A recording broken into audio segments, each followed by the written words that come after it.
Uma doença erradicada 200 anos depois da criação da sua vacina, e outra que assola países pobres da África. Olá, eu sou o Paulo e vou apresentar a terceira parte do programa chamado Grandes Epidemias da História. Venha comigo para conhecer um pouco mais sobre cada uma dessas epidemias.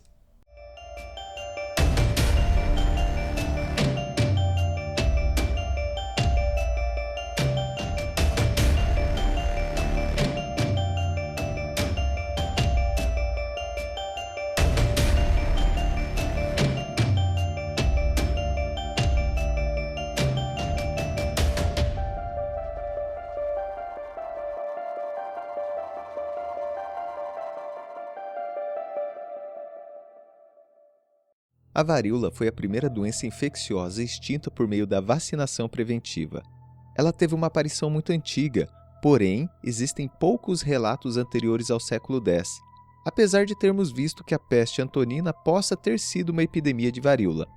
Alguns relatos do século IV da era cristã relacionam o aparecimento da varíola com o surgimento de grandes cidades e concentração de pessoas ao longo dos vales do rio Nilo, Tigre, Eufrates, Ganges, Amarelo e Vermelho.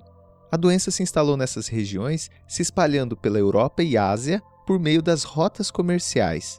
Já no século VII e VIII, a varíola pode ter alcançado o norte da África e a Península Ibérica por conta da expansão islâmica. Os sintomas da varíola variam de pessoa para pessoa, podendo ser mais graves ou menos graves, sendo que até 30% das pessoas afetadas pela doença podem morrer na segunda semana. Os que sobrevivem geralmente carregam cicatrizes que as desfiguram. São sintomas da varíola: febre, dor de cabeça, dor nas costas, erupções pelo corpo que formam pústulas e depois crostas, dor abdominal, sendo que pulmões, cérebro e ossos também podem ser afetados. Na América, a varíola foi introduzida pelos colonizadores espanhóis e portugueses. O primeiro registro de caso é de 1507 e matou metade da população da ilha espanhola, hoje República Dominicana e Haiti. Hernán Cortés utilizou-se da varíola para conquistar Tenochtitlán e eliminar parte da população asteca. A varíola também atingiu o Império Inca, facilitando a invasão de Francisco Pizarro. No Brasil, o primeiro surto foi em 1555 no Maranhão. A doença foi introduzida por colonos franceses. Em 1563, cerca de 30 mil pessoas morreram na Bahia por conta da varíola trazida por portugueses que vinham da Europa e da África.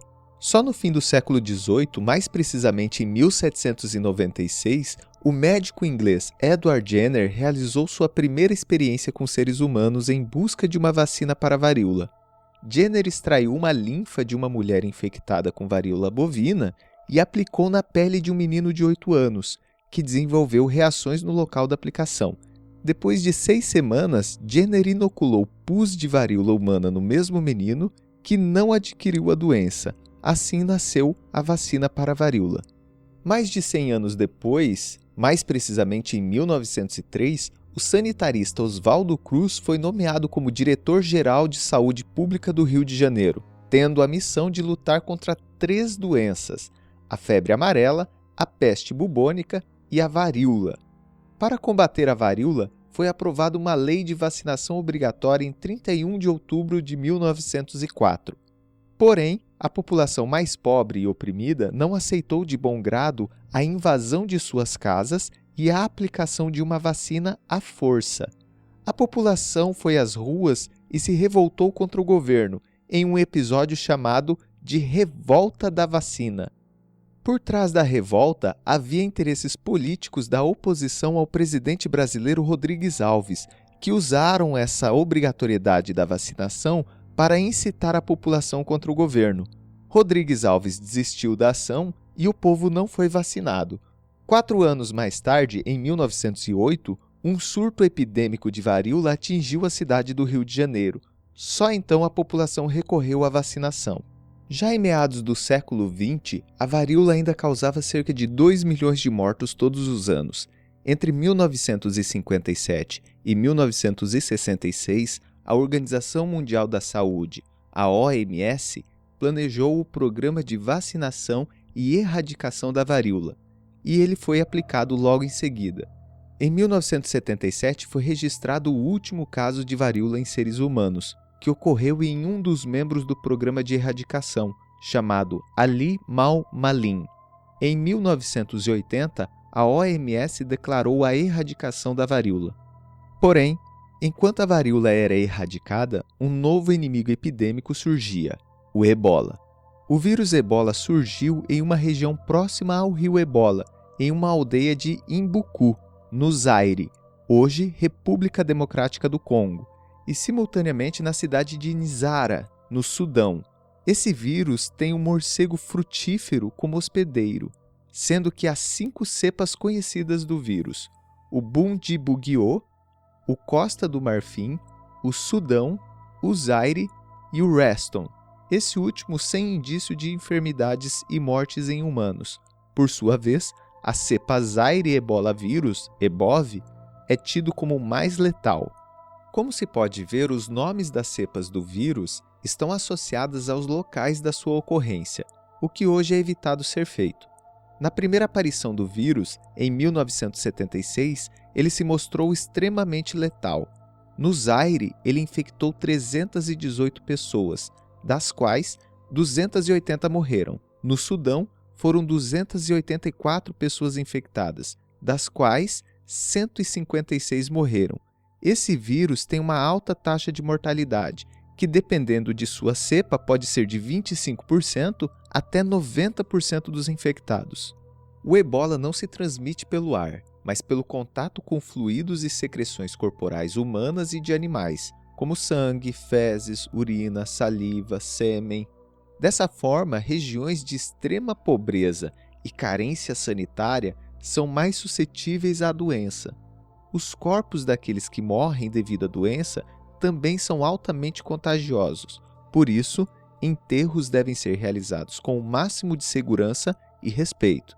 Alguns sintomas que o infectado pode apresentar são febre repentina, dor de cabeça, olhos avermelhados, inflamação na garganta, vômito, dificuldade para engolir, dificuldade respiratória, dores no peito, erupções cutâneas, coceira, soluços, deficiência em funções hepáticas e renais, diarreia, dor muscular, fraqueza, podendo ter sangramentos internos e externos.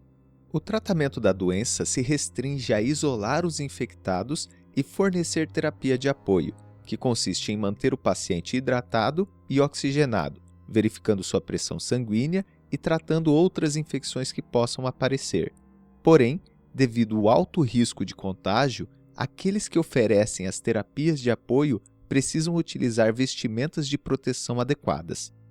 Em 2014, ocorreu o maior surto de ebola já registrado, atingindo principalmente Guiné, Libéria e Serra Leoa.